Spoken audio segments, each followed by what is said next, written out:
ਵਾਹਿਗੁਰੂ ਜੀ। ਗੁਰੂ ਨਾਨਕ ਪਗ ਪੰਕਜ ਬੰਦਨ, ਪਗ ਪੰਕਜ ਬੰਦਨ। ਸਿਮਰੋ ਅੰਗਦ ਦੋਖ ਨਿਕੰਦਨ। ਅਮਰਦਾਸ ਹਿਰਦੈ ਨਿਤ ਧਿਆਵਉ, ਹਿਰਦੈ ਨਿਤ ਧਿਆਵਉ। ਸ੍ਰੀ ਗੁਰੂ ਰਾਮਦਾਸ ਗੁਣ ਗਾਵਉ। ਗੁਰੂ ਅਰਜਨ ਬਿਘਨਨ ਕੇ ਨਾਸਕ, ਬਿਘਨਨ ਕੇ ਨਾਸਕ। ਹਰ ਗੋਬਿੰਦ ਸੁਭ ਮਤ ਪ੍ਰਕਾਸਕ।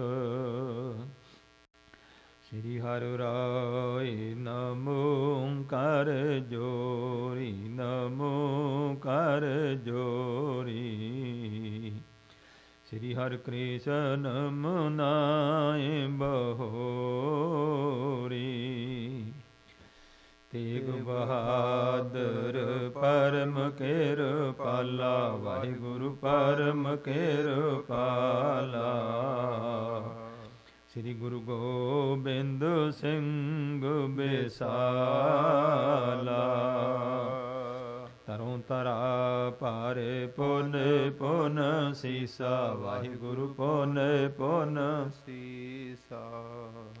ਮੰਦੋਂ ਬਾਰ ਬਾਰ ਜਗਦੀਸਾ।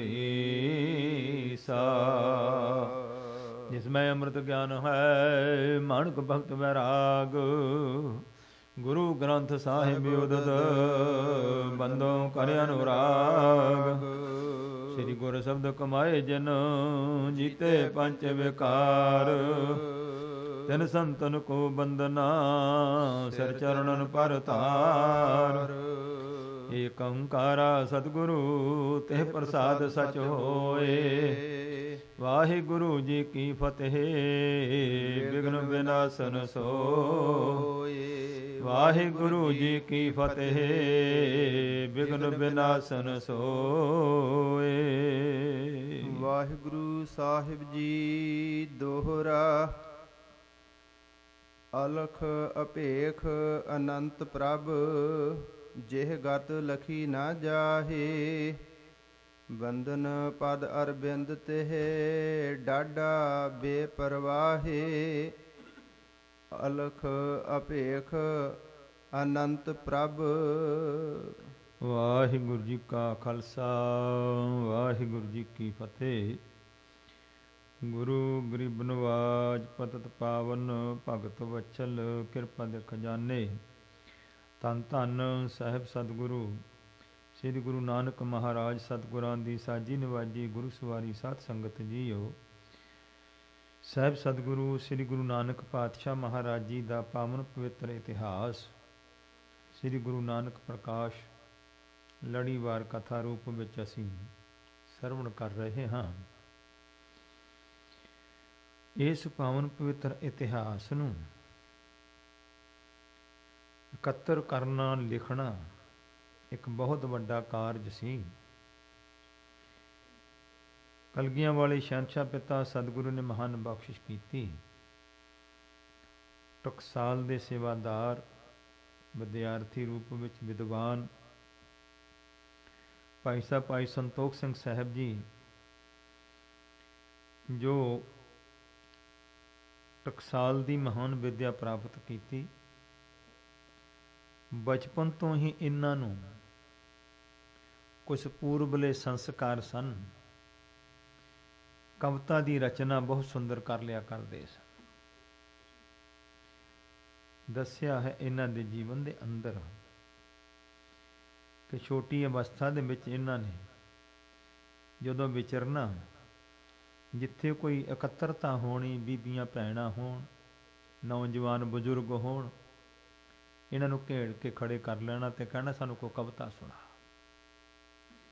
ਇਹਨਾਂ ਨੇ ਕਹਿਣਾ ਵੀ ਕਾਹਦੀ ਕਵਿਤਾ ਸੁਣਨੀ। ਉਹਨਾਂ ਨੇ ਜਿਹੜੀਆਂ ਗੱਲਾਂ ਕਹਿ ਪਏ ਇਹਨਾਂ ਤੇ ਸੁਣਾ, ਉਸੇ ਵੇਲੇ ਉਹਦੀ ਕਵਿਤਾ ਬਣਾ ਕੇ ਸੁਣਾ ਦੇ। ਇਹ ਕੁਛ ਪਰਮੇਸ਼ਰ ਵੱਲੋਂ ਇਹਨੂੰ, ਜਿਹਨੂੰ ਆਪਾਂ ਕਹੀਦਾ ਗਾਡ ਗਿਫਟ, ਪਰਮੇਸ਼ਵਰ ਦੀ ਬਖਸ਼ਿਸ਼ ਸੀ। ਜਦੋਂ ਭਾਈ ਸਾਹਿਬ ਭਾਈ ਸੰਤ ਸਿੰਘ ਜੀ ਦਮਦਮੀ ਟਕਸਾਲ ਦੇ ਤਕਰੀਬਨ 6ਵੇਂ ਥਾਂ ਤੇ 5ਵੇਂ ਥਾਂ ਤੇ ਜਥੇਦਾਰ ਹੋਏ ਨੇ ਮਹਾਂਪੁਰਸ਼, ਉਹਨਾਂ ਕੋਲੋਂ ਆ ਕਰਕੇ ਫਿਰ ਇਹਨਾਂ ਨੇ ਵਿਦਿਆ ਪੜ੍ਹੀ ਹੈ।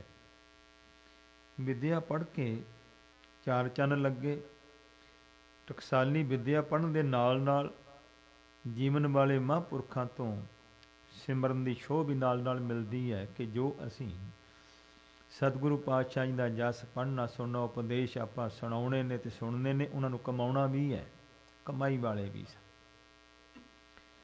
ਕਲਗੀਧਰ ਸ਼ਹਿਨਸ਼ਾਹ ਪਿਤਾ ਸਤਿਗੁਰਾਂ ਨੇ ਬਖਸ਼ਿਸ਼ ਕਰਕੇ ਇਹਨਾਂ ਦੀ ਡਿਊਟੀ ਲਾਈ ਕਿ ਭਾਈ ਸਾਡਾ ਖਾਲਸੇ ਦਾ ਜੋ ਇਤਿਹਾਸ ਗੁਰੂਆਂ ਦਾ ਇਤਿਹਾਸ ਹੈ ਪੰਥ ਕੋਲ ਨਹੀਂ ਹੈ, ਇਸ ਵਾਸਤੇ ਤੁਸੀਂ ਯਤਨ ਕਰੋ, ਇਤਿਹਾਸ ਲਿਖੋ। ਇਹਨਾਂ ਨੇ ਫਿਰ 2 ਇਹਨਾਂ ਨੂੰ ਵੱਡੇ ਮੁੱਦੇ ਸੀ ਇਤਿਹਾਸ ਦੇ ਸੰਬੰਧ ਵਿੱਚ। ਪਹਿਲੀ ਗੱਲ ਇਹ ਸੀ ਕਿ ਇਤਿਹਾਸ ਸਾਨੂੰ ਮਿਲੇ।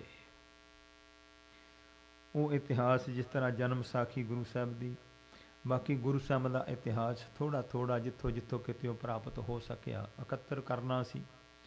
ਫਿਰ ਉਸ ਇਤਿਹਾਸ ਨੂੰ ਤਰਤੀਬ ਦੇ ਕਰਕੇ ਛੰਦਾਬੰਦੀ ਵਿੱਚ ਰਚਨਾ ਕਰਨੀ ਸੀ, ਔਰ ਇਹ ਕਾਰਜ ਬਹੁਤ ਵੱਡਾ ਸੀ। ਇਸ ਲਈ ਭਾਈ ਸਾਹਿਬ ਜੀ ਨੇ ਵਿਚਾਰ ਕੀਤਾ ਕਿ ਰਿਆਸਤਾਂ ਦੇ ਵਿੱਚ ਸਾਡੇ ਸਿੱਖ ਰਾਜੇ ਹਨ, ਕਿਸੇ ਸਿੱਖ ਰਾਜੇ ਦੀ ਮਦਦ ਲਈਏ ਤਾਂ ਇਹ ਕਾਰਜ ਪੂਰਾ ਹੋਏਗਾ। ਤਾਂ ਪਟਿਆਲੇ ਵਾਲੇ ਰਾਜੇ ਜਿਹੜੇ ਸੀ ਇਹ ਮਸ਼ਹੂਰ ਸਨ। ਉਹਨਾਂ ਕੋਲ ਗਏ ਜਿਸ ਵੇਲੇ, ਉਹਨਾਂ ਦੇ ਦਰਬਾਰ ਵਿੱਚ ਜਿਸ ਵੇਲੇ ਇਹ ਉਹਨਾਂ ਦੇ ਹਜ਼ੂਰੀ ਵਿਦਵਾਨਾਂ ਦੇ ਵਿੱਚ ਦੇਖਿਆ, ਵਿਦਵਾਨਾਂ ਨੇ ਵੀ ਸਾਡੇ ਤਾਂ ਉੱਪਰ ਦੀ ਹੈ, ਸਭ ਤੋਂ ਸਿਆਣਾ ਹੈ। ਉਹਨਾਂ ਦੇ ਮਨ ਵਿੱਚ ਈਰਖਾ ਭੜਕੀ ਦੇਖ ਕਰਕੇ ਭਾਈ ਸਾਹਿਬ ਨੇ ਫਤਿਹ ਬੁਲਾ ਦਿੱਤੀ। ਮੇਰਾ ਕੰਮ ਬਹੁਤ ਵੱਡਾ, ਮੇਰੇ ਗੁਰੂ ਦਾ ਕੰਮ ਆ, ਇੱਥੇ ਸਰਨਾ ਨਹੀਂ, ਇੱਥੇ ਈਰਖਾ ਵਾਲੇ ਲੋਕ ਬਰਾਬਰ ਬੈਠੇ ਨੇ ਤੇ ਗੱਲ ਨਹੀਂ ਬਣਦੀ। ਇਸ ਤਰ੍ਹਾਂ ਵਿਚਰਦੇ ਆ। ਇਹ ਜਿਹੜਾ ਕੈਂਥਲ ਦੇ ਰਾਜੇ ਸੀ, ਰਾਜਾ ਉਦੇ ਸਿੰਘ ਜੀ ਹੋਣੀ, ਇਹ ਧੰਨ ਗੁਰੂ ਰਾਮਦਾਸ ਦੀ ਬਖਸ਼ਿਸ਼ ਜੋ 60 ਸਾਲ ਦੀ ਉਮਰ 'ਚ ਬਾਬੇ ਆਦਮ ਨੂੰ ਵਰ ਦਿੱਤਾ ਸੀ ਗੁਰੂ ਰਾਮਦਾਸ ਮਹਾਰਾਜ ਨੇ ਕਿ ਅਸੀਂ ਤੁਹਾਨੂੰ ਭਗਤੀ ਦੇ ਅੰਸ਼ ਵਿੱਚੋਂ ਪੁੱਤਰ ਦਿੰਦੇ ਹਾਂ, ਉਹਦਾ ਨਾਮ ਭਗਤੂ ਰੱਖਿਓ। ਉਸ ਦੀ ਭਗਤੂ ਦੇ ਜਿਹੜੇ ਅੰਸ਼ ਵੰਸ਼ ਦੇ ਵਿੱਚ ਹੋਏ, ਇਹਨਾਂ ਨੇ ਜਾ ਕਰਕੇ ਕੈਂਥਲ ਤੇ ਰਾਜ ਕਾਇਮ ਕੀਤਾ ਸੀ। ਪਹਿਲਾਂ ਇਹ ਮੁਸਲਮਾਨਾਂ ਦੇ ਕੋਲ ਰਿਆਸਤ ਸੀ। ਉਹਨਾਂ ਦਾ ਕੁਦਰਤ ਦੇ ਹੇਰ ਫੇਰ ਦੇ ਨਾਲ ਜਿਸ ਵੇਲੇ ਸੋ ਪਰਮੇਸ਼ਵਰ ਨੇ ਕੋਈ ਖੇਲ ਵਰਤਾਇਆ, ਇਹ ਫਿਰ ਇਮਾਨਦਾਰ ਸਨ, ਗੁਰੂ ਦੀ ਬਖਸ਼ਿਸ਼ ਸੀ। ਫਿਰ ਇਹਨਾਂ ਗੁਰਸਿੱਖਾਂ ਨੇ ਉੱਥੇ ਕੈਂਥਲ ਦਾ ਰਾਜ ਕੀਤਾ। ਉੱਥੇ ਫਿਰ ਉਹਨਾਂ ਦੇ ਪਾਸ ਜਿਹੜੇ ਪਹੁੰਚੇ ਤੇ ਉਹਨਾਂ ਨੇ ਬਹੁਤ ਆਓ ਭਗਤ ਕੀਤੀ, ਬੜਾ ਸਤਿਕਾਰ ਕੀਤਾ ਤੇ ਬਹੁਤ ਸਨਮਾਨ ਨਾਲ ਕਿਹਾ ਵੀ ਜੇ ਮੇਰੇ ਸਤਿਗੁਰਾਂ ਦਾ ਕਾਰਜ ਹੈ ਤੇ ਅਸੀਂ ਜੋ ਜਿੰਦ ਜਾਨ ਲੱਗੇ ਅਸੀਂ ਲਾ ਕਰਕੇ ਇਹਨੂੰ ਪੂਰਾ ਕਰਾਵਾਂਗੇ, ਤੁਸੀਂ ਆਓ। ਉਹਨਾਂ ਕੋਲ ਫਿਰ ਟਿਕ ਕਰਕੇ ਇਹਨਾਂ ਨੇ ਸੋ ਸਭ ਤੋਂ ਪਹਿਲਾਂ ਇਹ ਜਿਹੜਾ ਗੁਰੂ ਨਾਨਕ ਸਾਹਿਬ ਦਾ ਸ੍ਰੀ ਗੁਰੂ ਨਾਨਕ ਪ੍ਰਕਾਸ਼ ਜਿਹੜਾ ਇਹ ਲਿਖਿਆ, ਜਿਤਨਾ ਵੀ ਸਮਾਂ ਲੱਗਾ ਇਸ ਗ੍ਰੰਥ ਨੂੰ ਪੂਰਾ ਕਰਕੇ ਫਿਰ ਇਹਦੀ ਕਥਾ ਕਰਨੀ ਸ਼ੁਰੂ ਕੀਤੀ। ਔਰ ਇਸ ਕਥਾ ਨੂੰ ਜਿਸਲੇ ਪ੍ਰਚਲਿਤ ਕੀਤਾ ਵਿਦਵਾਨਾਂ ਵਿੱਚ, ਤਾਂ ਇਹ ਸਤਿਗੁਰੂ ਦੀ ਬਖਸ਼ਿਸ਼ ਨਾਲ ਬੜਾ ਪ੍ਰਸਿੱਧੀ ਮਿਲ ਗਈ। ਭਾਈ ਗੁਰੂ ਨਾਨਕ ਪ੍ਰਕਾਸ਼ ਦਾ ਇਤਿਹਾਸ ਬੜਾ ਸੋਹਣਾ ਹੈ। ਇਉਂ ਫਿਰ ਇਹ ਧਰਮ ਗ੍ਰੰਥ ਪ੍ਰਚਲਿਤ ਹੋ ਗਿਆ ਇਤਿਹਾਸ ਦਾ। ਇੱਥੋਂ ਬਲ ਮਿਲਿਆ ਤੇ ਫਿਰ ਅੱਗੇ ਇਹਨਾਂ ਨੇ 10 ਗੁਰੂਆਂ ਦਾ ਇਤਿਹਾਸ ਗੁਰਪ੍ਰਤਾਪ ਸੂਰਜ ਗ੍ਰੰਥ ਆਰੰਭ ਕਰਕੇ ਗੁਰੂ ਦੀ ਬਖਸ਼ਿਸ਼ ਨਾਲ ਸਿਰੇ ਲਾਇਆ ਸੀ। ਤੋ ਧੰਨ ਸਾਹਿਬ ਗੁਰੂ ਨਾਨਕ ਪਾਤਸ਼ਾਹ ਜੀ ਬਖਸ਼ਿਸ਼ ਕਰ ਰਹੇ ਨੇ। ਜਿਸ ਤਰ੍ਹਾਂ ਜਨਮ ਸਾਖੀ ਦੇ ਵਿੱਚ ਆ ਰਹੇ ਨੇ ਪ੍ਰਸੰਗ, ਪ੍ਰਹਲਾਦ ਦਾ ਪ੍ਰਸੰਗ ਆਇਆ ਤੇ ਕਵੀ ਜੀ ਨੇ ਦੱਸ ਦਿੱਤਾ ਵੀ ਜਿਵੇਂ ਸੋ ਪੁਰਾਣਾਂ ਦੇ ਅੰਦਰ ਕਥਾ ਹੈ ਪ੍ਰਹਲਾਦ ਦੀ, ਉਹ ਮੈਂ ਤੁਹਾਨੂੰ ਲਿਖ ਰਿਹਾ। ਸਾਹਿਬ ਗੁਰੂ ਨਾਨਕ ਪਾਤਸ਼ਾਹ ਸੱਚਖੰਡ ਨੂੰ ਜਾਂਦੇ ਸਮੇਂ ਪ੍ਰਹਲਾਦ ਨੂੰ ਮਿਲਣ ਦਾ ਜ਼ਿਕਰ ਆਇਆ। ਮਸ਼ਹੂਰ ਭਗਤ ਹੈ, ਉਸ ਦਾ ਪ੍ਰਸੰਗ ਜਿਹੜਾ ਸੀ ਵਰਣਨ ਕੀਤਾ ਗਿਆ। ਹੁਣ ਜਿਸ ਤਰੀਕੇ ਦੇ ਨਾਲ ਸਾਹਿਬ ਗੁਰੂ ਨਾਨਕ ਸਾਹਿਬ ਜੀ ਬਖਸ਼ਿਸ਼ ਕਰਦੇ ਨੇ, ਅੱਗੇ ਧਰੂ ਪ੍ਰਹਲਾਦ ਜੀ ਜੋ ਹਨ, ਧਰੂ ਭਗਤ ਜੀ, ਤਾਂ ਉਹਨਾਂ ਦੀ ਕਥਾ ਆ ਰਹੀ ਹੈ। ਕਵੀ ਜੀ ਪ੍ਰਸੰਗ ਨੂੰ ਆਰੰਭ ਕਰਦੇ ਹਨ। ਸਾਹਿਬ ਗੁਰੂ ਨਾਨਕ ਪਾਤਸ਼ਾਹ ਮਹਾਰਾਜ ਜੀ ਦਾਤਾਰ ਦਾ ਇਤਿਹਾਸ ਲਿਖਣ ਲਈ ਹੁਣ ਅਕਾਲ ਪੁਰਖ ਦਾ ਮੰਗਲ, ਪਹਿਲੇ ਗੁਰੂ ਸਾਹਿਬ ਦੇ ਚਰਨਾਂ ਦੇ ਮੰਗਲ ਆਏ ਨੇ, ਅਕਾਲ ਪੁਰਖ ਵਾਹਿਗੁਰੂ ਜੀ ਦਾ ਮੰਗਲ ਕਰਦੇ ਹਨ। ਆਓ ਪਿਆਰ ਪੂਰਵਕ ਸਾਹਿਬ ਸਤਿਗੁਰੂ ਸ੍ਰੀ ਗੁਰੂ ਨਾਨਕ ਸਾਹਿਬ ਦੀਆਂ ਬਰਕਤਾਂ ਤੇ ਬਖਸ਼ਿਸ਼ਾਂ ਅਕਾਲ ਪੁਰਖ ਵਾਹਿਗੁਰੂ ਜੀ ਦਾ ਉਹਦੇ ਭਗਤਾਂ ਦਾ ਜਸ ਜਿਹੜਾ ਹੈ ਗੁਰੂ ਨਾਨਕ ਦੇ ਇਤਿਹਾਸ ਵਿੱਚੋਂ ਸਰਵਣ ਕਰੀਏ, ਗੁਰੂ ਚਰਨਾਂ 'ਚ ਮਨ ਜੋੜੀਏ, ਮੁਖ ਨੂੰ ਪਵਿੱਤਰ ਕਰਦੇ ਹੋਏ ਉਚਾਰਨ ਕਰੀਏ, ਸਤਨਾਮ ਸ੍ਰੀ ਵਾਹਿਗੁਰੂ ਜੀ।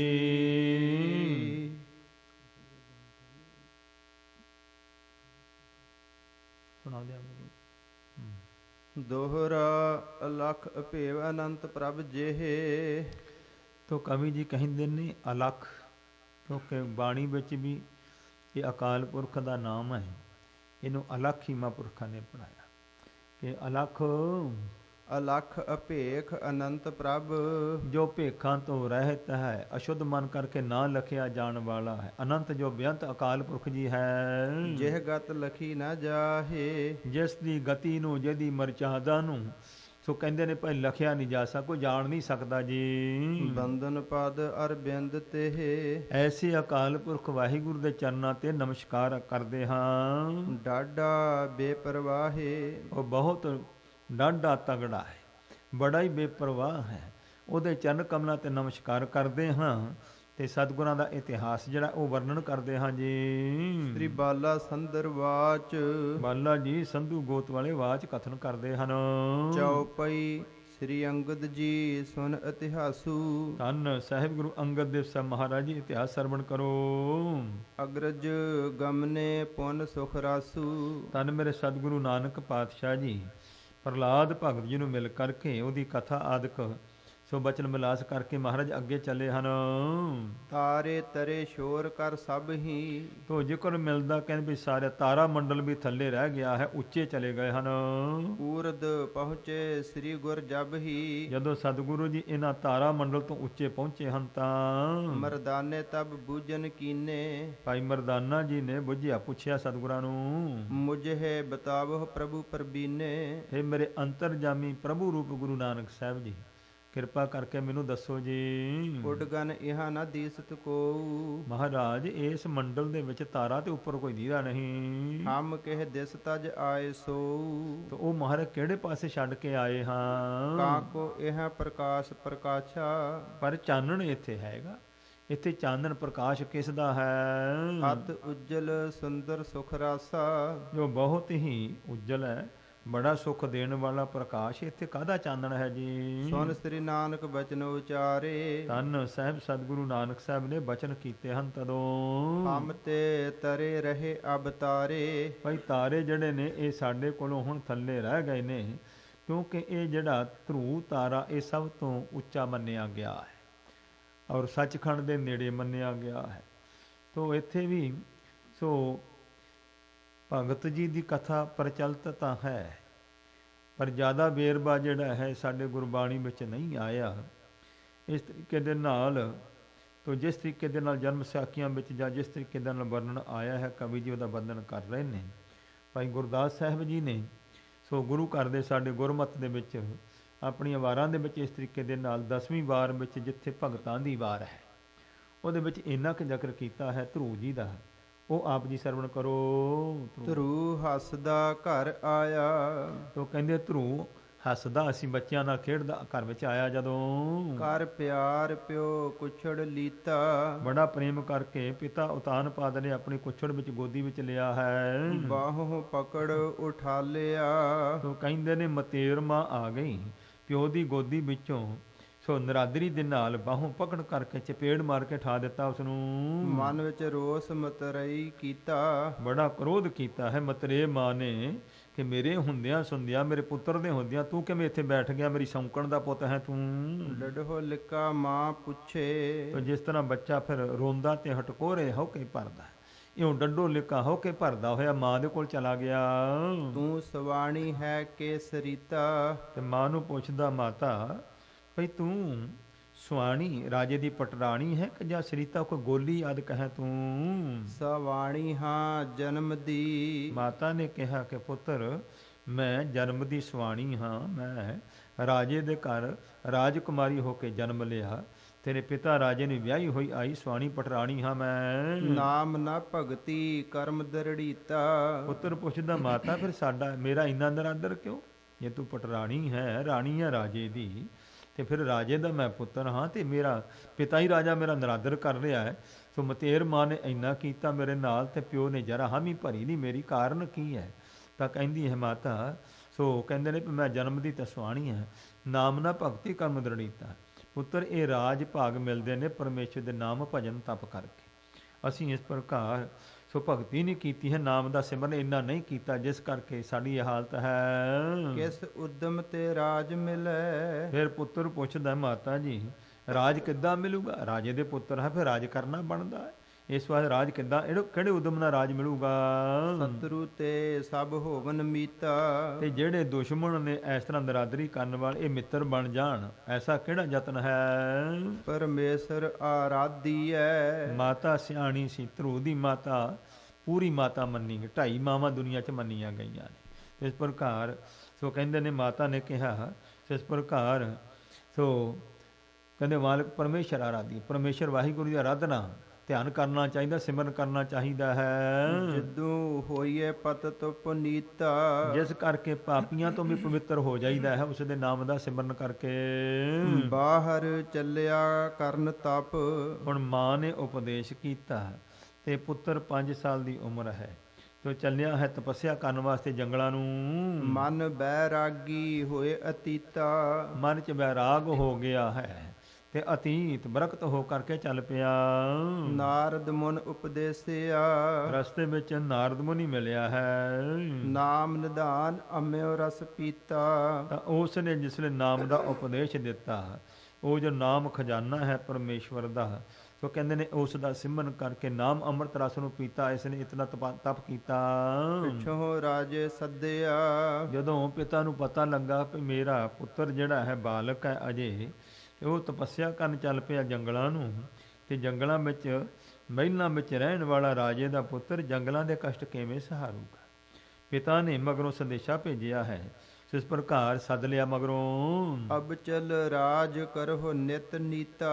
ਇਹ ਪੁੱਤਰ ਨਿਤ ਨਿਤ ਆ ਕਰਕੇ ਤੂੰ ਰਾਜ ਕਰ ਤੇ ਇਉਂ ਨਾ ਜਾ, ਕਿਉਂਕਿ ਜੰਗਲਾਂ ਦੇ ਕਸ਼ਟ ਬੜੇ ਹਨ। ਪਤਾ ਨਹੀਂ ਕਿ ਤੂੰ ਜਿਉਂਦਾ ਵਾਪਸ ਮੁੜੇਗਾ ਕਿ ਨਹੀਂ ਜੰਗਲਾਂ ਚੋਂ, ਤੇ ਤੂੰ ਰਾਜ ਚਾਹੁੰਦਾ ਹੈ, ਆ ਤੈਨੂੰ ਮੈਂ ਰਾਜ ਦੇਣਾ ਹਾਂ, ਰਾਜ ਲੈ ਲਾ।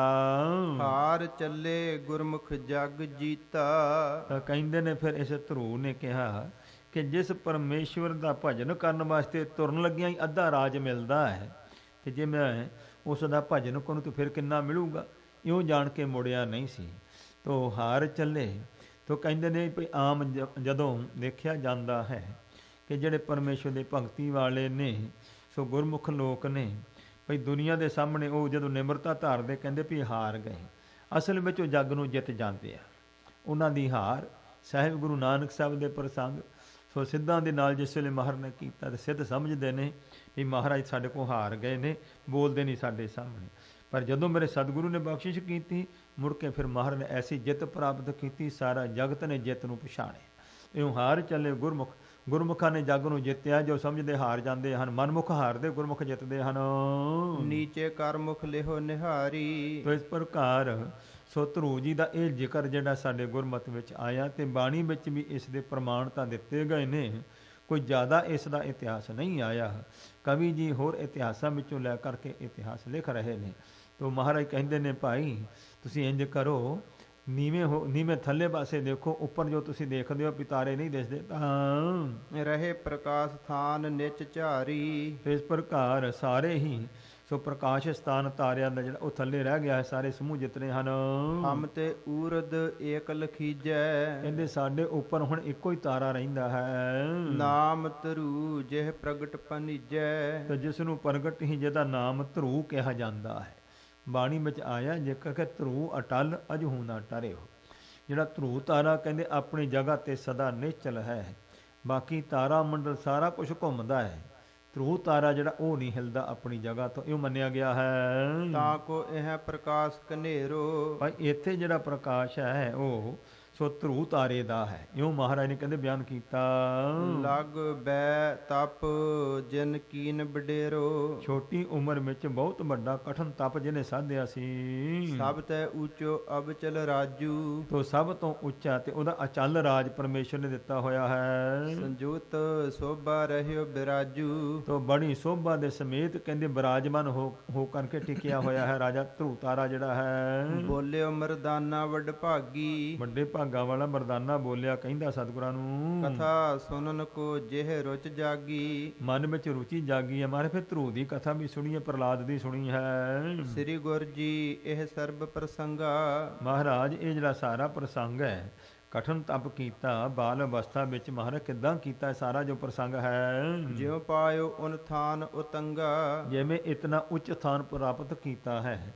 ਮਹਾਰਾਜ ਉਹ ਸਾਨੂੰ ਕਥਾ ਸੁਣਾਓ। ਬੈ ਲਗ ਤਪ ਕੀਨੋ ਕਿਹ ਕਾਰਨ, ਤੋ ਮਹਾਰਾਜ ਬਚਪਨ ਦੀ ਅਵਸਥਾ ਵਿੱਚ ਇਤਨਾ ਕਠਨ ਤਪ ਕਿਉਂ ਕੀਤਾ ਉਸਨੇ। ਪ੍ਰਭੂ ਰਿਝਾਏ ਬਿਤਪ ਬਿਦਾਰਨ, ਵਿਪਤਾ ਨੂੰ ਕੱਟਣ ਵਾਲੇ ਪ੍ਰਭੂ ਪਰਮੇਸ਼ਰ ਨੂੰ ਖੁਸ਼ ਕੀਤਾ ਬੰਦਗੀ ਕਰਕੇ। ਸੋ ਸਭ ਮੁਝ ਕੋ ਦੇਹੋ ਸੁਨਾਈ, ਮਹਾਰਾਜ ਕਿਰਪਾ ਕਰਕੇ ਮੈਨੂੰ ਸਾਰੀ ਕਥਾ ਸੁਣਾਓ। ਚਲੋ ਬਹੁਰ ਦੇਖੇ ਤਿਹ ਤਾਈ, ਤੇ ਫਿਰ ਚੱਲ ਕਰਕੇ ਮਹਾਰਾਜ ਉਸ ਨੂੰ ਜਾ ਕੇ ਦਰਸ਼ਨ ਕਰਦੇ ਹਾਂ। ਅਸ ਪ੍ਰਕਾਰ ਕੇ ਸੁਨ ਕਰ ਬੈਨਾ, ਇਹੋ ਜਿਹੇ ਬਚਨ ਬਲਾਸ ਜਦੋਂ ਸਰਵਣ ਕੀਤੇ ਹਨ ਤਾਂ ਬੋਲੇ ਸ੍ਰੀ ਨਾਨਕ ਗੁਣ ਐਨਾ, ਗੁਣਾਂ ਦੇ ਘਰ ਧੰਨ ਸਤਿਗੁਰੂ ਸ੍ਰੀ ਗੁਰੂ ਨਾਨਕ ਸਾਹਿਬ ਨੇ ਬਚਨ ਕੀਤਾ ਮਰਦਾਨਾ ਜੀ ਦੇ ਪ੍ਰਥਾਏ। ਸਕਲ ਧਰਵ ਕੋ ਸੁਨਹੁ ਪ੍ਰਸੰਗਾ, ਧਰੂ ਦਾ ਸਾਰਾ ਪ੍ਰਸੰਗ ਸਰਵਣ ਕਰੋ। ਓ ਮਰਦਾਨੇ ਸੰਗ ਉਮੰਗਾ, ਉਤਸ਼ਾਹ ਦੇ ਸਹਿਤ ਮਰਦਾਨੇ ਨੂੰ ਕਿਹਾ ਹੈ। ਪੂਰਬ ਭਇਓ ਏਕ ਪੂ ਭਾਲਾ, ਕਹਿੰਦੇ ਭਾਈ ਮੁੱਢ ਦੀ ਕਥਾ ਸੁਣੋ। ਪਹਿਲਾਂ ਇੱਕ ਰਾਜਾ ਹੋਇਆ ਹੈ, ਸੰਭੂ ਮੁਨ ਜਿਹ ਨਾਮ ਵਿਸਾਲਾ, ਉਹਦਾ ਨਾਮ ਸੀ ਸੰਭੂਵਰ। ਸੋ ਕਹਿੰਦੇ ਇਹ ਰਾਜਾ ਹੋਇਆ ਹੈ। ਹੁਤੀ ਭਾਰਜਾ ਤਿਹ ਸਤ ਰੂਪਾ, ਉਸ ਦੀ ਭਾਰਤਾ ਧਰਮ ਸੁਪਤਨੀ ਭਾਰਜਾ ਜਿਹੜੀ ਸੀ ਸਤਰੂਪਾ ਨਾਮ ਉਸਦਾ ਸੀ। ਤਿਨ ਤੇ ਦਵੈ ਸਤ ਭਏ ਅਨੂਪਾ, ਦੁਆਇ ਸੁਤ ਕਹਿੰਦੇ ਦੋ ਉਪਮਾ ਤੋਂ ਰਹਿਤ ਪੁੱਤਰ ਪੈਦਾ ਹੋਏ ਉਹਨਾਂ ਦੇ ਘਰ ਵਿੱਚ। ਪ੍ਰੇ ਬ੍ਰਤ ਏਕ ਬਿਦਤ ਜਗ ਮਾਹੀ, ਇੱਕ ਜਿਹੜਾ ਸੀ ਉਹਦਾ ਨਾਂ ਸੀ ਪ੍ਰਿਆਵਰਤ, ਸੰਸਾਰ ਵਿੱਚ ਪ੍ਰਗਟ ਹੋਇਆ ਉਹ ਬਹੁਤ। ਜਿਹ ਰਥ ਪਹੀਨ ਉਦਦ ਖਟਾਈ, ਤੋ ਕਹਿੰਦੇ ਨੇ ਇਤਨਾ ਵੱਡਾ ਰਾਜ ਸੀ ਇਸ ਦਾ, ਤੇ ਬਹੁਤ ਵੱਡਾ ਇਸ ਦਾ ਰਥ ਸੀ। ਸ਼ਾਸਤਰਾਂ ਵਿੱਚ ਮਹਾਂਪੁਰਖਾਂ ਨੇ ਪੜ੍ਹਾਇਆ, ਇਹਦੇ ਬਾਰੇ ਜ਼ਿਕਰ ਆਉਂਦਾ ਹੈ ਕਿ ਜਿਨ ਕੇ ਰਥ ਨੇਮ ਦਰਾਰਨ ਤੇ ਸਤ ਸਾਗਰ ਹੈ ਅਬਲੋ ਭਵ ਮਾਰੀ। ਕਹਿੰਦੇ ਜੇ ਇਹਦਾ ਰਥ ਜਿਹੜਾ ਸੀ 7 ਪਹੀਆਂ ਵਾਲਾ ਜਿੱਥੋਂ ਜਿੱਥੋਂ ਦੀ ਲੰਘਿਆ ਸੀ ਉੱਥੇ ਉੱਥੇ 7 ਸਮੁੰਦਰ ਬਣੇ। ਸੋ ਇਸ ਪ੍ਰਕਾਰ ਤੋ ਕਹਿੰਦੇ ਐਸਾ ਰਾਜਾ ਪ੍ਰਿਵਰਤ ਹੋਇਆ ਹੈ। ਦੁਤੀਏ ਉਤਾਨ ਪਦ ਨਿਰਪਾਲਾ, ਦੂਸਰਾ ਰਾਜਾ ਉਤਾਨ ਪਦ ਉਸ ਦਾ ਨਾਮ ਸੀ। ਦੂਸਰਾ ਪੁੱਤਰ ਇਹ ਸੰਭੂ ਮਨ ਸਤਰੂਪਾ ਦੇ ਇਹ 2 ਪੁੱਤਰ ਹੋਏ ਨੇ। ਭੂਕੋ ਕਰਹੀ ਰਾਜ ਵਿਸਾਲਾ, ਧਰਤੀ ਤੇ ਬਹੁਤ ਵੱਡਾ ਰਾਜ ਕਰਦੇ ਸਨ ਦੋਵੇਂ। ਤੇਹ ਕੈ ਸਦਨ ਹੁਤੀ ਜੁਗ ਨਾਰੀ, ਉਹਨਾਂ ਦੋਨਾਂ ਦੇ ਘਰ ਵਿੱਚ 2 ਧਰਮ ਸੁਪਤਨੀਆਂ ਸਨ। ਇੱਕ ਅਨੇਹ ਇੱਕ ਪ੍ਰਾਨਨ ਪਿਆਰੀ, ਤੋ ਇੱਕ ਨੂੰ ਬਹੁਤ ਪ੍ਰੇਮ ਕਰਦਾ ਸੀ, ਦੂਸਰੀ ਦੇ ਨਾਲ ਪ੍ਰੇਮ ਨਹੀਂ ਸੀ। ਬਸੀ ਸੋਰਚ ਕੇ ਅਸਬਿਦ ਸੋਊ, ਤੋ ਕਹਿੰਦੇ ਰਾਜਾ ਉਤਾਨ ਪਦ ਸਰੂਚੀ ਰਾਣੀ ਦੇ ਵਸ ਹੋਇਆ ਸੀ। ਮਨਹੁ ਮੋਲ ਕੋ ਲੀਨੋ ਕੋ, ਮਾਨੋ ਕਿ ਜਿਵੇਂ ਕਿਸੇ ਨੇ ਮੁੱਲ ਖਰੀਦ ਲਿਆ ਹੋਵੇ। ਦੁਤੀ ਸੁਨੀਤਾ ਸੋ ਨਹਿ ਨੇਹਾ, ਦੂਸਰੀ ਜੋ ਸੁਨੀਤਾ ਸੀ ਉਹਦੇ ਨਾਲ ਪ੍ਰੇਮ ਨਹੀਂ ਸੀ ਰਾਜਾ ਕਰਦਾ। ਪੁਰਾ ਧਰਵ ਪ੍ਰਗਟਿਓ ਜਿਸ ਗ੍ਰੇਹਾ, ਜਿਸ ਦੇ ਘਰ ਵਿੱਚ ਪਹਿਲਾਂ ਧਰੂ ਜੀ ਦਾ ਜਨਮ ਹੋਇਆ ਸੀ। ਪੰਚ ਬਰਖ ਧਰੂ ਕੀ ਪੀ ਬੈਸਾ, ਜਦੋਂ ਧਰੂ ਦੀ ਉਮਰ 5 ਸਾਲ ਦੀ ਹੋ ਗਈ ਤਾਂ ਇੱਕ ਦਿਨ ਗਇਓ ਤਾਤ ਜਿਹ ਬੈਸਾ, ਇੱਕ ਦਿਨ ਇਸ ਪ੍ਰਕਾਰ ਜਿੱਥੇ ਪਿਤਾ ਜੀ ਬੈਠੇ ਸੀ ਉਹਨਾਂ ਕੋਲ ਗਿਆ। ਸਹਿਤ ਦੁਲਾਰ ਅੰਕ ਕੇ ਮਾਹੀ, ਬੜੇ ਲਾਡ ਪਿਆਰ ਦੇ ਨਾਲ ਗੋਦੀ ਵਿੱਚ ਲਿਆ ਇਸ ਨੂੰ। ਬੈਠਿਓ ਚਾਵ ਹਿਰਦੇ ਬਹੁ ਜਾਹੀ, ਬੜਾ ਭਾਰੀ ਮਨ ਵਿੱਚ ਚਾਅ ਉਤਸ਼ਾਹ ਹੈ ਰਾਜੇ ਨੂੰ। ਤਬ ਤਿਹ ਕਾਲ ਬਿਮਾਤਾ ਆਈ, ਤਦੋਂ ਉਸੇ ਸਮੇਂ ਅਚਨਚੇਤ ਮਤੇਰ ਮਾਂ ਆ ਗਈ ਕੋਲ। ਦੇਖ ਸੌਤ ਸੁਤ ਰਿਸ ਉਪਜਾਈ, ਆਪਣੀ ਸੌਂਕਣ ਦਾ ਸੋ ਇਸ ਪ੍ਰਕਾਰ ਪੁੱਤਰ ਨੂੰ ਗੋਦੀ 'ਚ ਬੈਠਾ ਦੇਖ ਕੇ ਬੜਾ ਕ੍ਰੋਧ ਜਾਗਿਆ ਇਸ ਨੂੰ। ਕਰ ਗਹਿ ਬਲ ਸੋ ਦੀਨ ਉਠਾਈ, ਬੜੇ ਬਲ ਦੇ ਨਾਲ ਬਾਹੋਂ ਫੜ ਕਰਕੇ ਬਾਹੋਂ ਪਕੜ ਉਠਾ ਲਿਆ। ਸੋ ਗੋਦੀ ਵਿੱਚੋਂ ਬਾਹੋਂ ਫੜ ਕਰਕੇ ਉਠਾਲ ਦਿੱਤਾ ਇਸ ਨੂੰ। ਬਹੁ ਕਠੋਰ ਮੁਖ ਗਿਰਾ ਅਲਾਈ, ਤੇ ਬੜੇ ਕਰੜੇ ਮੂੰਹ ਤੋਂ ਬਚਨ ਕਹੇ ਨੇ ਇਸ ਬਾਲਕ ਨੂੰ ਉਸ ਪਿਤਾ ਦੀ ਗੋਦੀ ਚੋਂ ਉਠਾ ਕੇ। ਬੈਸਨ ਪਿਤ ਕੇ ਅੰਕ ਮਝਾਰਾ, ਇਸ ਪ੍ਰਕਾਰ ਪਿਤਾ ਦੀ ਗੋਦੀ ਦੇ ਵਿੱਚ ਜੇ ਬਹਿਣਾ ਹੈ ਤਾਂ ਨਹਿ ਬਾਲਕ ਤੇਰੋ ਅਧਿਕਾਰਾ, ਇਹ ਬਾਲਕ ਤੇਰਾ ਅਧਿਕਾਰ ਨਹੀਂ ਇਸ ਪਿਤਾ ਦੀ ਗੋਦੀ 'ਚ ਬਹਿਣ ਦਾ। ਜੇ ਇਹ ਪਦ ਲੇਵਨ ਇਛ ਤੇਰੇ, ਜੇ ਅਗਰ ਇਹ ਪਦਵੀ ਇਸ ਪਿਤਾ ਦੀ ਗੋਦ ਵਿੱਚ ਬੈਠਣ ਦਾ ਅਧਿਕਾਰ ਪ੍ਰਾਪਤ ਕਰਨਾ ਹੈ ਤਾਂ ਕਰਹੁ ਕਠਨ ਜਪ ਤਾਪ ਕਨੇਰੇ, ਆਪਣਾ ਜਪ ਤਪ ਕਰੋ, ਇਸ ਪ੍ਰਕਾਰ ਤਾਂ ਇੱਥੇ ਆ ਸਕੋਗੇ। ਬ੍ਰਤ ਸਾਧ ਪੁਨ ਨਿਜ ਤਨ ਤਿਆਗੀ, ਇਸ ਪ੍ਰਕਾਰ ਆਪਣਾ ਵਰਤ ਆਦਿਕ ਸਾਧਨਾ ਕਰੋ, ਸਰੀਰ ਦੇ ਸੁੱਖਾਂ ਦਾ ਤਿਆਗ ਕਰੋ। ਜਨਮ ਉਦਾਰ ਮਮ ਹੋ ਵਡ ਭਾਗੀ, ਤੇ ਇਸ ਪ੍ਰਕਾਰ ਮਹਾਨ ਤਪ ਕਰ ਤੇ ਮੇਰੀ ਕੁੱਖ ਤੋਂ ਜਨਮ ਲੈ, ਤਾਂ ਕਹਿੰਦੇ ਇਸ ਪਿਤਾ ਦੀ ਗੋਦ 'ਚ ਬਹਿ ਸਕਦਾ। ਇਉਂ ਮਤੇਰ ਮਾਂ ਨੇ ਕਿਹਾ, ਤਬ ਤੁਹ ਉਚਿਤ ਰਾਜ ਕੋ ਲੈਣਾ, ਤਾਂ ਤੂੰ ਰਾਜ ਭਾਗ ਦਾ ਪੁੱਤਰ ਬਣੇਗਾ, ਪਾਤਰ ਬਣੇਗਾ। ਅਸ ਕਹਿ ਝਿਰਕਿਓ ਰਿਸ ਭਰ ਨੈਣਾ, ਤੇ ਇਸ ਪਰ ਬੜੀਆਂ ਲਾਲ ਅੱਖਾਂ ਕਰਕੇ ਝਿੜਕਾਂ ਮਾਰ ਕਰਕੇ ਤਾੜਿਆ ਬੜਾ। ਦੀਨ ਭਇਓ ਰੋਦਨ ਵਡ ਕੀਨਾ, ਬਾਲਕ ਸੀ ਬੱਚਾ, ਕਹਿੰਦੇ ਨੇ ਬੜਾ ਅਧੀਨ ਹੋਇਆ, ਅੱਖਾਂ 'ਚੋਂ ਅਥਰੂ ਚੀਕਾਂ ਮਾਰੀਆਂ, ਰੋਇਆ ਹੈ, ਪਰ ਪਿਤਾ ਨੇ ਮੁੜ ਕੇ ਨਹੀਂ ਕੋਈ ਗੱਲ ਕੀਤੀ, ਕੋਈ ਲਾੜ ਨਹੀਂ, ਕੋਈ ਹਿੱਤ ਨਹੀਂ ਜਣਾਇਆ।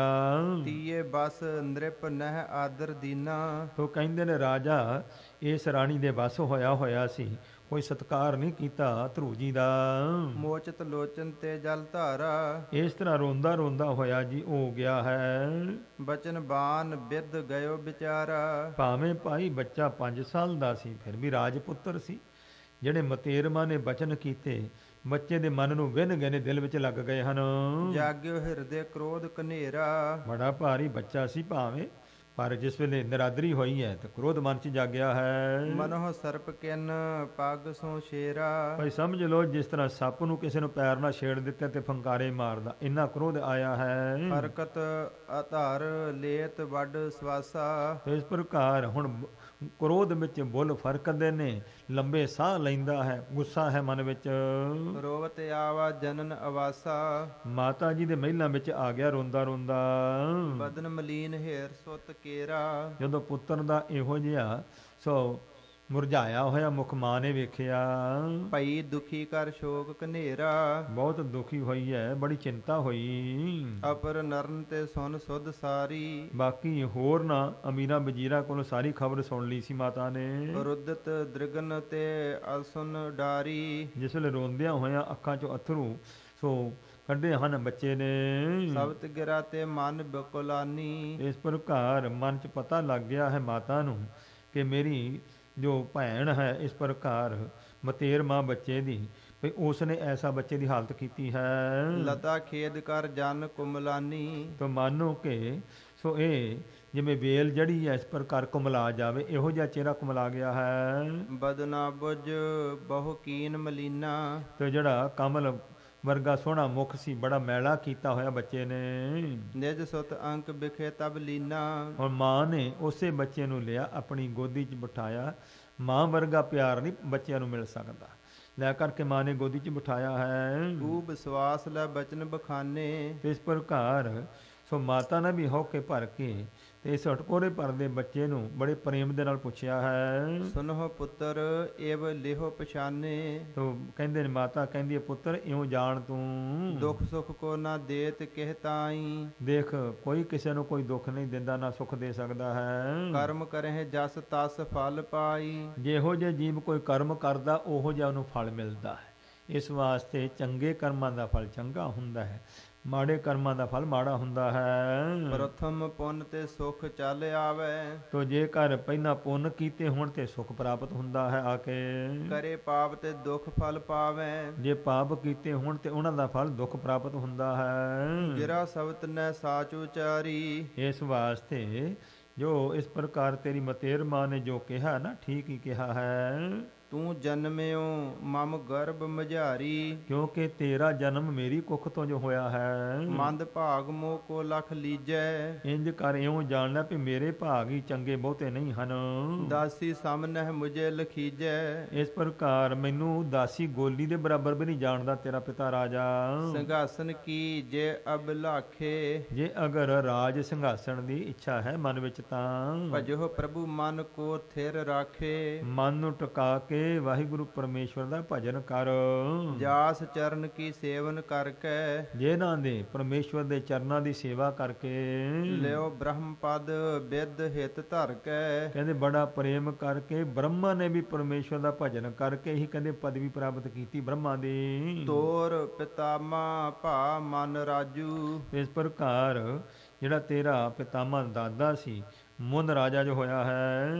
ਅਨਕੀਨ ਅਨਕ ਮਖ ਭੂਰ ਸਮਾਜੂ। ਬੜਾ ਭਾਰੀ ਉਸਨੇ ਜਗ ਕੀਤੇ ਬੜਾ ਤਪ ਸਾਧਿਆ ਸੀ। ਹਰ ਕੋ ਸਿਮਰਨ ਕਰ ਮੁਖ ਸੁਖ ਪਾਵਾ।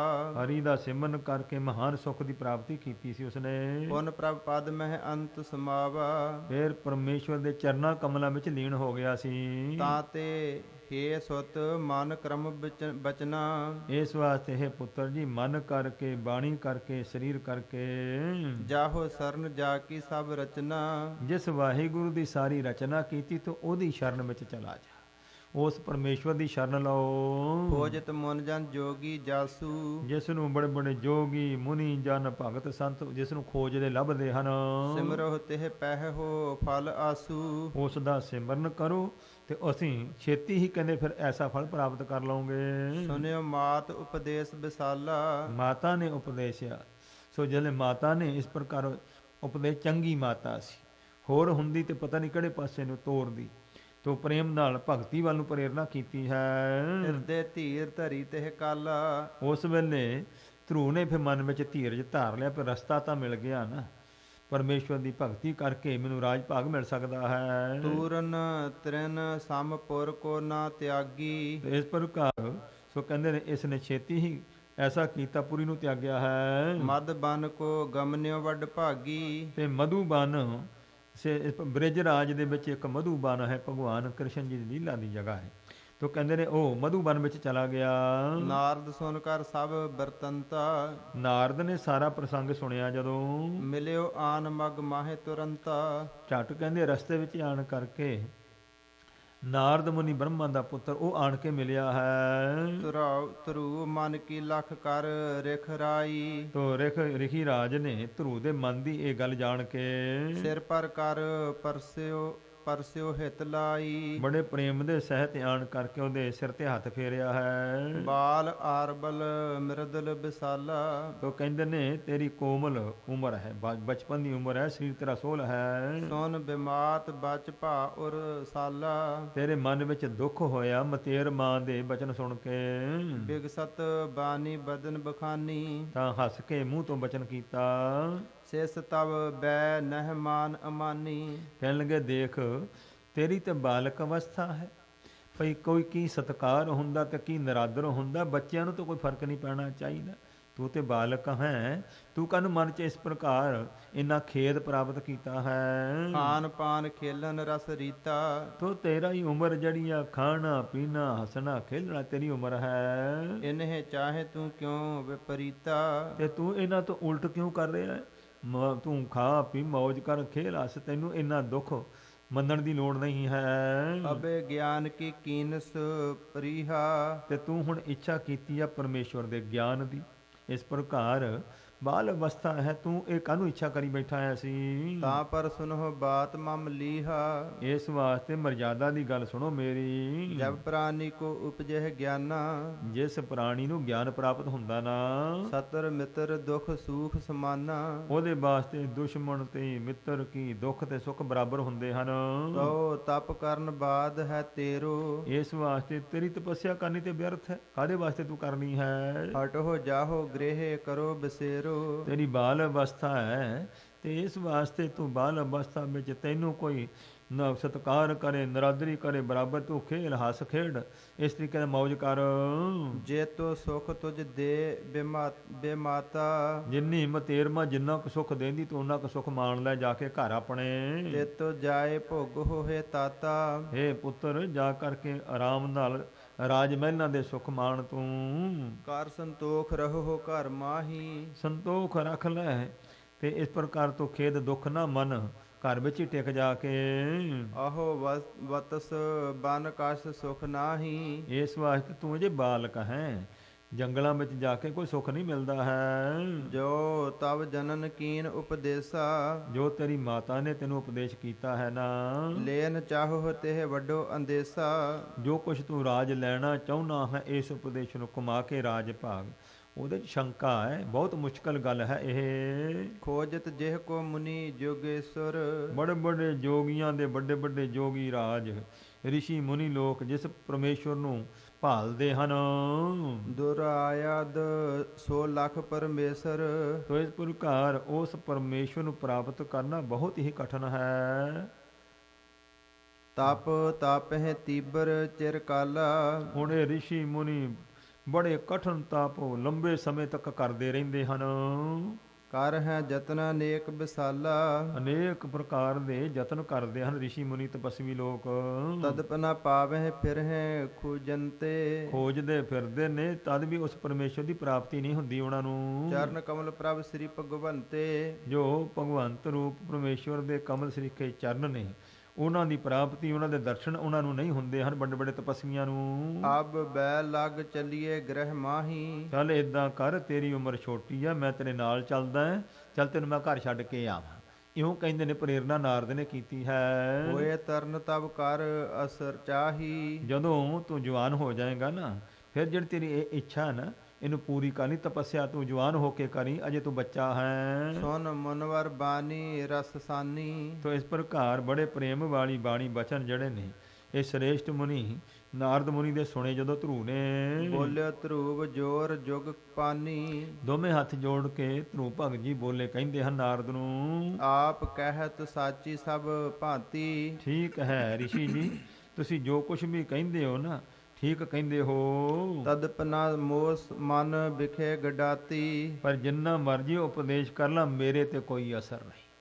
ਜਿਹੜਾ ਅਸਰ ਹੋ ਚੁੱਕਾ ਨਾ ਉਹ ਨਹੀਂ ਲੱਥਣਾ।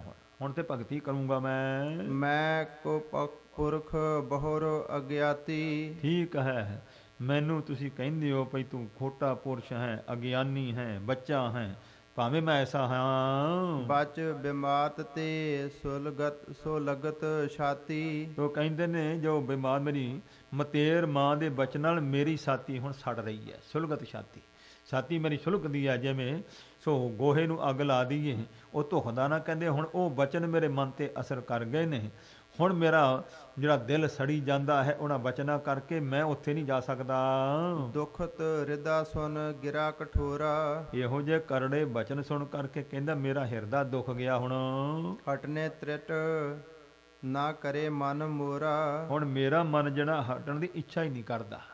ਹੁਣ ਮੈਨੂੰ ਉਹ ਘਰ ਜਿਹੜਾ ਘਰ ਨਹੀਂ ਲੱਗਦਾ ਹੈ। ਤੁਮ ਪੈ ਪਰਹਿਤ ਕੇ ਹੇਤ ਸਦਾਈ, ਤੇ ਤੁਸੀਂ ਮੈਨੂੰ ਪਤਾ ਹੈ ਨਾਰਦ ਮੁਨੀ ਹੋ, ਤੁਸੀਂ ਹਮੇਸ਼ਾ ਹੀ ਦੂਜਿਆਂ ਦੇ ਹਿੱਤ ਕਰਕੇ ਪਰਉਪਕਾਰੀ ਹੋ, ਪਰਉਪਕਾਰ ਕਰਦੇ ਹੋ। ਸਰਬ ਥਾਨ ਵਿਚਰਹੁ ਰਿਖ ਜਾਈ, ਤੁਸੀਂ ਰਿਸ਼ੀ ਹੋ, ਸਾਰੇ ਥਾਵਾਂ ਤੇ ਵਿਚਰਦੇ ਰਹਿੰਦੇ ਸਦਾ ਤੁਸੀਂ। ਜਿਹ ਪਦ ਲੋ ਪਹੁੰਚੋ ਨਾ ਪਿਤਾਮਾ, ਜਿੱਥੋਂ ਤੱਕ ਦਾਦਾ ਜੀ ਨਹੀਂ ਪਹੁੰਚੇ ਜਿਸ ਪਦਵੀ ਤੱਕ, ਤਾਂ ਪਦ ਕੀ ਇੱਛਾ ਅਬਰਾਮ। ਉਹ ਕਹਿੰਦੇ ਮੇਰੀ ਉਸ ਪਦਵੀ ਨੂੰ ਪ੍ਰਾਪਤ ਕਰਨ ਦੀ ਇੱਛਾ ਹੈ। ਸੋ ਮਾਰਗ ਮੁਝ ਦੇਹੋ ਬਤਾਈ, ਏਦਾਂ ਕਰ, ਵਾਪਸ ਜਾਣ ਵਾਲੀ ਤੇ ਗੱਲ ਛੱਡ ਦੇ। ਹੁਣ ਤੂੰ ਏਦਾਂ ਕਰ ਵੀ ਮੈਂ ਤਾਂ ਹੁਣ ਮਿਲਣਾ ਪਰਮੇਸ਼ਰ ਨੂੰ, ਕਰਨਾ ਤਪ, ਮੈਨੂੰ ਉਹ ਗੱਲ ਦੱਸ ਹੁਣ ਤੂੰ। ਰਾਵਰ ਕਿਰਪਾ ਨਿਧਾਨ ਸਦਾਈ, ਤੁਸੀਂ ਸਦਾ ਹੀ ਕਿਰਪਾ ਦੇ ਖਜ਼ਾਨੇ ਹੋ, ਤੁਸੀਂ ਤਰਸ ਕਰਦੇ ਹੋ, ਮੁਨੀ ਲੋਕ ਹੋ, ਮੇਰੇ ਤੇ ਵੀ ਤਰਸ ਕਰੋ, ਮੈਨੂੰ ਰਾਹ ਦੱਸੋ, ਭਜਨ ਤੇ ਹੁਣ ਕਰੂੰਗਾ ਮੈਂ। ਤਰਨ ਤੇਜ ਸਮ ਗਿਆਨ ਅਪਾਰਾ, ਤੋ ਕਹਿੰਦੇ ਨੇ ਜਿਵੇਂ ਸੂਰਜ ਦਾ ਤੇਜ ਤਪ ਹੁੰਦਾ। ਇਹੋ ਜਿਹਾ ਸੁੰਦਰ ਗਿਆਨ ਜੋ ਹੈ ਬੀਨਾ ਕਰ ਧਾਰੇ ਸੁਖ ਭਾਰਾ। ਇਸ ਪ੍ਰਕਾਰ ਕਹਿੰਦੇ ਨੇ ਜਨਮ ਧਾਰ ਕਰਕੇ ਮਹਾਨ ਸੁਖ ਪ੍ਰਾਪਤ ਹੁੰਦਾ ਹੈ। ਇਉਂ ਨਾਰਦ ਨੇ ਫਿਰ ਉਪਦੇਸ਼ ਕੀਤਾ। ਸੁਨ ਬਚ ਲੱਖ ਸਰਦਾ ਜਿਹ ਗਾਡੀ। ਤੋ ਕਹਿੰਦੇ ਬਚਨਾਂ ਨੂੰ ਸੁਣ ਕੇ ਸ਼ਰਧਾ ਪੱਕੀ ਹੋ ਗਈ। ਫਿਰ ਮਨ ਪ੍ਰਸੰਨਤਾ ਅਦ ਕਹਿ ਬਾਡੀ। ਤੋ ਕਹਿੰਦੇ ਫਿਰ ਇਹ ਨਾਰਦ ਮੁਨੀ ਦੀ ਇਸ ਪ੍ਰਕਾਰ ਜਿਨ੍ਹਾਂ ਨੇ ਪ੍ਰਸ਼ੰਸਾ ਕੀਤੀ, ਬਹੁਤ ਮਨ ਵਿੱਚ ਇਹਦੇ ਉਤਸ਼ਾਹ ਵਧਿਆ। ਕਹਿਣ ਲੱਗਿਓ ਮੈਂ ਪ੍ਰਤੱਖ ਨੀਕੇ। ਤੋ ਕਹਿਣ ਲੱਗਾ ਵੀ ਚੰਗੀ ਤਰ੍ਹਾਂ ਦੇ ਨਾਲ ਮੈਂ ਪ੍ਰਤੱਖ ਜੋ ਹੈ ਅਹੋ ਬਾਲ ਤਵ ਸਰਦਾ ਹੀ ਕੇ। ਕਹਿੰਦੇ ਨੇ ਮੈਂ ਦੇਖ ਲਿਆ ਵੀ ਤੇਰੀ ਹਿਰਦੇ ਦੀ ਸ਼ਰਧਾ ਪ੍ਰਪੱਕ ਹੈ। ਹਿਤ ਕਲਿਆਣ ਪੰਥ ਲਖ ਸੋ। ਤੋ ਜਿਹੜਾ ਕਲਿਆਣ ਮੁਕਤੀ ਵਾਸਤੇ ਜੋ ਰਸਤਾ ਹੈ ਪਰਮੇਸ਼ਵਰ ਦੀ ਭਗਤੀ ਦਾ, ਤਵ ਜਨਨੀ ਭਾਖਿਓ ਸੁਭ ਜੋ।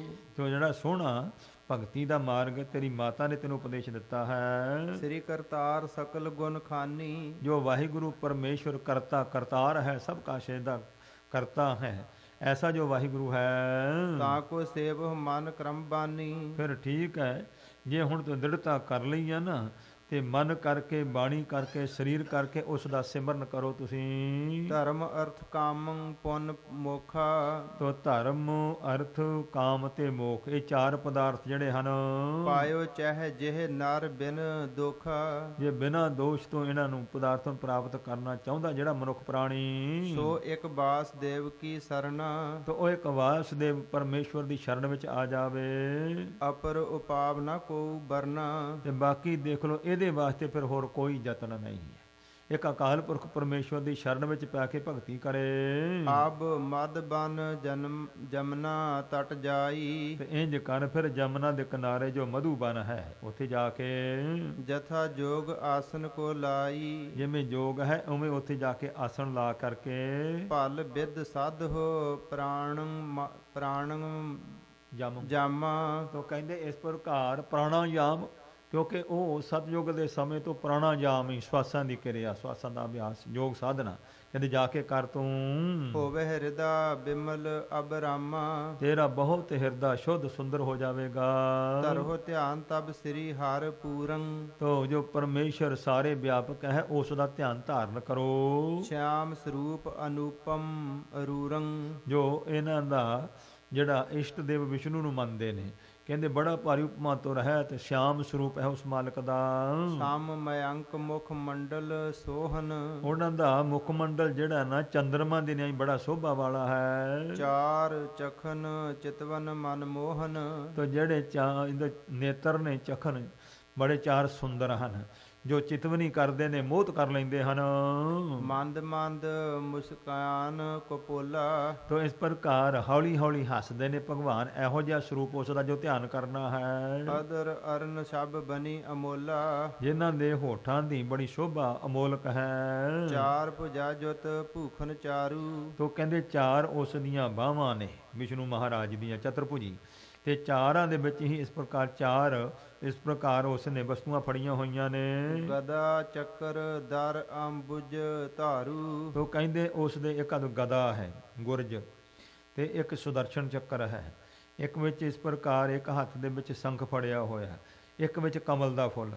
ਇਹ ਚਾਰ ਬਾਹਾਂ ਨੇ, ਚੌਹਾਂ ਹੱਥਾਂ ਵਿੱਚ ਚਾਰ ਵਸਤੂਆਂ ਫੜੀਆਂ ਨੇ ਉਸਨੇ। ਸਰਤ ਕੁੰਡਲ ਤਨ ਪੀਤ ਦੁਕੂਲਾ। ਤੋ ਸਰੀਰ ਤੇ ਦੁਕੂਲ ਪੀਲੇ ਰੰਗ ਦੇ ਬਸਤਰ ਨੇ, ਕੰਨਾਂ ਵਿੱਚ ਬੜੇ ਕੁੰਡਲ ਪਾਏ ਨੇ ਸੋਹਣੇ। ਕੱਟ ਤਟ ਕਿੰਕਨ ਸਭ ਸ਼ਬ ਮੂਲਾ। ਤੋ ਕਹਿੰਦੇ ਨੇ ਗਲ ਲੱਕ ਨੂੰ ਤੜਾਗੀ ਬੰਨੀ ਹੋਈ ਹੈ ਜਿਹਦੀ ਬਹੁਤ ਭਾਰੀ ਸ਼ੋਭਾ ਹੈ। ਪੱਗ ਮਹਿ ਨੂਪਰ ਬਜਤ ਸੁਹਾਵਨ। ਪੈਰਾਂ ਦੇ ਵਿੱਚ ਬਹੁਤੇ ਨੂਪਰ ਪਾਏ ਨੇ ਜਿਵੇਂ ਬੀਬੀਆਂ ਝਾਂਜਰਾਂ ਜੀਆਂ ਇਸ ਤਰੀਕੇ ਦੇ ਨਾਲ ਪਾਏ ਹੋਏ ਨੇ ਵਿਸ਼ਨੂੰ ਭਗਵਾਨ ਨੇ। ਕੰਠ ਵਿਖੇ ਮਨ ਸੁਠ ਮਨ ਭਾਵਨ। ਤੇ ਗਲ ਵਿੱਚ ਬੜੀ ਸੁੰਦਰ ਮਣੀ ਚਮਕਦੀ ਹੈ। ਇਹੋ ਜਿਹਾ ਕਹਿੰਦੇ ਭਗਵਾਨ ਦਾ ਸਰੂਪ ਤੋਂ ਧਿਆਨ ਕਰਨਾ ਹੈ। ਕਰ ਬਹੁ ਯਤਨ ਧਰੋ ਅਸ ਧਿਆਨਾ। ਉਹ ਕਹਿੰਦੇ ਨੇ ਯਤਨ ਕਰਕੇ ਹੁਣ ਇਹ ਧਿਆਨ ਕਰਿਆ ਕਰ ਤੋ ਇਸ ਤਰ੍ਹਾਂ ਦੇ ਨਾਲ। ਮਨ ਕੋ ਰੋਕੋ ਹੋਵੇ ਸਾਵਧਾਨਾ। ਤੋ ਕਹਿੰਦੇ ਸਾਵਧਾਨ ਹੋ ਕਰਕੇ ਤੇ ਮਨ ਨੂੰ ਰੋਕਣਾ ਹੈ ਤੂੰ। ਗੋਪ ਮੰਤਰ ਤੁਝ ਦੇਉ ਬਤਾਈ। ਪਰ ਗੁਪਤ ਮੰਤਰ ਹੈ ਉਹ ਤੈਨੂੰ ਮੈਂ ਦੱਸ ਦਿੰਦਾ ਹਾਂ। ਸਪਤ ਦਿਵਸ ਜੋ ਪੜੇ ਬਨਾਈ, ਕਹਿੰਦੇ ਨੇ ਜਿਹੜਾ ਸਪਤ 7 ਦਿਨ ਹੀ ਕਹਿੰਦੇ ਲਗਾਤਾਰ ਪੜ੍ਹ ਲਵੇ ਇਸ ਨੂੰ, ਸਭ ਖੇਚਰ ਦਰਸੇ ਤਤ ਕਾਲਾ। ਤਾਂ ਕਹਿੰਦੇ ਨੇ ਸਾਰੇ ਹੀ ਖੇਚਰ ਦੇਵਤੇ ਜਿਹੜੇ ਨਾ ਆਕਾਸ਼ 'ਚ ਵਿਚਰਨ ਵਾਲੇ ਸਾਰੇ ਕਹਿੰਦੇ ਦਰਸ਼ਨ ਦੇਣ ਲੱਗ ਪੈਂਦੇ ਆ ਇਸ ਤਰੀਕੇ ਦੇ ਨਾਲ। ਭਾਵ ਹੈ ਅਬ ਮਤ ਸੂਖ ਵਿਸਾਲਾ, ਤੇ ਬੜਾ ਭਾਰੀ ਕਹਿੰਦੇ ਸੁੰਦਰ ਮਤ ਦੀ ਪ੍ਰਾਪਤੀ ਹੁੰਦੀ, ਸੁਖ ਦੀ ਪ੍ਰਾਪਤੀ ਹੁੰਦੀ ਹੈ। ਓਨਮ ਵਾਸਦੇਵ ਭਗਵਤ ਕੋ, ਤੋ ਕਹਿੰਦੇ ਨੇ ਕਹਿੰਦੇ ਨੇ ਇਹ ਨਾਰਦ ਦਾ ਉਪਦੇਸ਼ ਹੈ। ਓ ਨਮੋ ਭਾਗਵਤੇ ਵਾਸੁਦੇਵਾਏ, ਖੋਰਸ ਮੰਤਰ ਇਸ ਪ੍ਰਕਾਰ ਖੋਰਸ ਅਖਰਾ ਜਾ। ਤੋ ਕਹਿੰਦੇ ਨੇ ਇਹਦਾ ਤੂੰ ਜਾਪ ਕਰਨਾ, ਜਾਨੀ ਧਰੂ ਨੂੰ ਨਾਰਦ ਦੇ ਸਮੇਂ ਦਾ ਉਪਦੇਸ਼ ਹੈ। ਭਾਈ ਸਾਹਿਬ ਜੀ ਹੁਣਾਂ ਨੇ ਇਸ ਪ੍ਰਕਾਰ ਸੋ ਜਿਹੜਾ ਇਹ ਧਿਆਨ ਤੇ ਹੈ, ਇਹ ਭਾਈ ਡਾਕਟਰ ਭਾਈ ਵੀਰ ਸੋਹਣਾ ਨੇ ਸੋ ਇਸ ਦਾ ਇਸ ਤਰੀਕੇ ਦੇ ਨਾਲ ਨੋਟ ਦਿੱਤਾ ਹੈ, ਪਿਆਰ ਨਾਲ ਸੁਣੋ।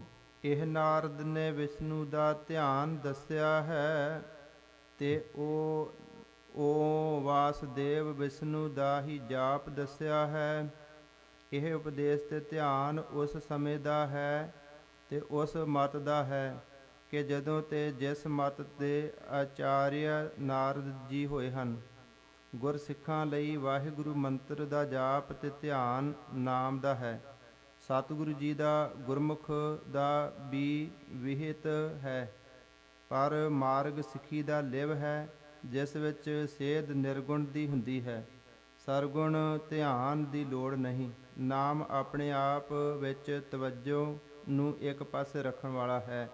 ਜਥਾ ਗੁਰਵਾਕ ਗੁਰ ਕੀ ਮੂਰਤ ਮਨ ਮਹਿ ਧਿਆਨ, ਅਕਾਲ ਮੂਰਤ ਹੈ ਸਾਧ ਸੰਤਨ ਕੀ ਠਾਹਰ, ਨੀਕੀ ਧਿਆਨ ਕਉ ਅੱਖੀ ਪ੍ਰੇਮ ਕਸਾਈਆ ਹਰ ਹਰ ਨਾਮ ਵਿਖਨ। ਤੋ ਮੇਰੇ ਸਤਿਗੁਰੂ ਪਾਤਸ਼ਾਹ ਜੀ ਦੀ ਬਖਸ਼ਿਸ਼ ਨਾਲ ਗੁਰਮਤਿ ਦਾ ਜਿਹੜਾ ਸਾਡਾ ਉਪਦੇਸ਼ ਹੈ ਉਹ ਗੁਰਬਾਣੀ ਅਨੁਸਾਰ ਹੈ ਕਿ ਇਹਨਾਂ ਨੇ ਹੁਣ ਜਿੱਦਾਂ ਵਿਸ਼ਨੂੰ ਦਾ ਸਰਗੁਣ ਦਾ ਧਿਆਨ ਦੱਸਿਆ ਹੈ, ਇਹ ਜਿਹੜਾ ਮੰਤਰ ਦੱਸਿਆ ਹੈ, ਇਹ ਮੰਤਰ ਜਿਹੜਾ ਨਾਰਦ ਮੁਨੀ ਨੇ ਜਿਸ ਟਾਈਮ ਦੇ ਉੱਤੇ ਇਹ ਪ੍ਰਚਾਰ ਕੀਤਾ ਆਪਣੇ ਧਰਮ ਦਾ, ਉਸ ਵੇਲੇ ਦਾ ਮੰਤਰ ਹੈ। ਸੋ ਇਸ ਪ੍ਰਕਾਰ ਸਾਨੂੰ ਗੁਰਮਤਿ ਦੇ ਵਿੱਚ ਭਾਵ ਇਹ ਹੈ ਵੀ ਅਸੀਂ ਇਸ ਨੂੰ ਸੁਣ ਕਰਕੇ ਇਹਦੇ ਮਗਰ ਨਹੀਂ ਲੱਗਣਾ। ਸਾਨੂੰ ਜਿਹੜਾ ਗੁਰੂ ਸਾਹਿਬ ਦਾ ਉਪਦੇਸ਼ ਹੈ, ਵਾਹਿਗੁਰੂ ਮੰਤਰ ਦਾ ਅਭਿਆਸ ਕਰਨਾ, ਨਿਰਗੁਣ ਦਾ ਧਿਆਨ, ਸ਼ਬਦ ਗੁਰੂ ਸੁਰ ਤੋਂ ਨਚੇਲਾ ਗੁਰੂ ਸਾਹਿਬ ਦਾ ਹੁਕਮ ਹੈ। ਇਸ ਵਾਸਤੇ ਸੋ ਸਾਡੀ ਨਿਰਗੁਣ ਦੀ ਉਪਾਸਨਾ ਹੈ, ਗੁਰੂ ਵਿੱਚ ਭਰੋਸਾ ਰੱਖਣ ਤੇ ਨਾਮ ਦਾ ਸਿਮਰਨ ਕਰਨਾ। ਇਹ ਮੇਰੇ ਸਤਿਗੁਰੂ ਪਾਤਸ਼ਾਹ ਨੇ ਬਖਸ਼ਿਸ਼ਾਂ ਕੀਤੀਆਂ। ਇਸ ਵਾਸਤੇ ਸੋ ਇਹੋ ਜਿਹੜਾ ਨਾ ਆਪਾਂ ਨੂੰ ਉਪਦੇਸ਼ ਹੈ ਮੇਰੇ ਸਤਿਗੁਰੂ ਪਾਤਸ਼ਾਹ ਜੀ ਦਾ, ਆਪਾਂ ਉਹਦੇ ਧਾਰਨੀ ਹੋਣਾ ਹੈ। ਜਪੇ ਕਰਨ ਮਨ ਕੋ ਕਰ ਬਿਥਿਤ ਕੋ, ਤੋ ਮਨ ਨੂੰ ਟਿਕਾ ਕਰਕੇ ਤੇ ਨਾਰਦ ਨੇ ਕਿਹਾ ਵੀ ਤੂੰ ਇਹ ਮੰਤਰ ਦਾ ਜਾਪ ਕਰ। ਪੂਜਾ ਕਰੇ ਸਰਬ ਪ੍ਰਕਾਰੀ, ਸਭ ਤਰੀਕਿਆਂ ਦੇ ਨਾਲ ਜਾ ਕਰਕੇ ਪੂਜਾ ਕਰ ਪਰਮੇਸ਼ਵਰ ਦੀ। ਚੰਦਨ ਪੁਸਾਦਕ ਹਿਤ ਧਾਰੀ, ਤੋ ਕਹਿੰਦੇ ਨੇ ਚੰਦਨ ਛਿੜਕਣਾ, ਪੁਸ਼ਪ ਆਦ ਫੁੱਲ ਆਦਿਕ ਜਿਹੜੇ ਨੇ ਅਰਪਣ ਕਰਨੇ। ਸਭ ਬਿਦ ਸੁਨੀ ਧਰਵ ਨਿਜ ਸਰੋਨਾ, ਆਪਣੇ ਕੰਨਾਂ ਵਿੱਚ ਧਰੂ ਨੇ ਸਭ ਤਰੀਕਿਆਂ ਦੇ ਇਹ ਬਚਨ ਸੁਣੇ ਹਨ। ਪੁਨ ਪਦ ਬੰਦ ਕੀਓ ਬਨ ਗੋਨਾ, ਇਸ ਪ੍ਰਕਾਰ ਦੋਵੇਂ ਹੱਥ ਜੋੜ ਕੇ ਨਮਸਕਾਰ ਕੀਤੀ ਹੈ ਨਾਰਦ ਮੁਨੀ ਦੇ ਚਰਨਾਂ ਤੇ। ਪਹੁੰਚੋ ਮਦ ਬਨ ਤਪਹਿ ਅਰੰਭਾ, ਤੋ ਜਾ ਕਰਕੇ ਮਧੂ ਬਨ ਵਿੱਚ ਤਪ ਜਿਹੜਾ ਸੀ ਇਸ ਧਰੂ ਨੇ ਸ਼ੁਰੂ ਕਰ ਦਿੱਤਾ।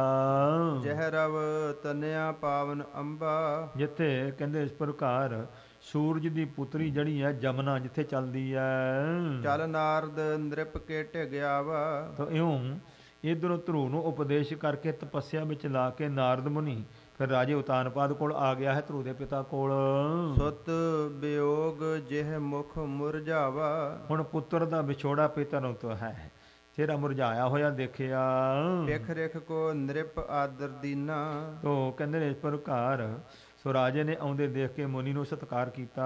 ਪੂਜ ਪਾਏ ਪਰ ਪ੍ਰਣਾਮ ਕੀਨਾ, ਉਹ ਕਹਿੰਦੇ ਨੇ ਬੜੇ ਸਤਿਕਾਰ ਦੇ ਸਹਿਤ ਚਰਨਾਂ ਤੇ ਨਮਸਕਾਰ ਕੀਤੀ ਨਾਰਦ ਮੁਨੀ ਜੀ ਦੇ। ਬੋਲਿਓ ਨਾਰਦ ਮੁਨੀ ਪ੍ਰਬੀਨਾ, ਤੋ ਸਿਆਣਾ ਨਾਰਦ ਮੁਨੀ ਇਉਂ ਬੋਲਿਆ, ਰਾਜੇ ਨੂੰ ਕਹਿੰਦਾ ਹੈ ਹੇ ਭੂਪਤ ਤਵ ਬਦਨ ਮਲੀਨਾ, ਕਹਿੰਦੇ ਹੈ ਰਾਜਨ ਤੇਰਾ ਚਿਹਰਾ ਬੜਾ ਮੁਝਾਇਆ ਹੋਇਆ ਹੈ। ਧਰਮ ਅਰਥ ਕੋ ਬਿਗੜਿਓ ਆਜੂ, ਕੀ ਤੇਰਾ ਧਰਮ ਦਾ ਜਾਂ ਕੋਈ ਧਨ ਦੌਲਤ ਦਾ ਕੰਮ ਵਿਗੜ ਗਿਆ ਗਿਆ, ਕੀ ਹੋ ਗਿਆ ਹੈ? ਸੁਨਿਓ ਬਚਨ ਭਨੇ ਨਰ ਰਾਜੂ।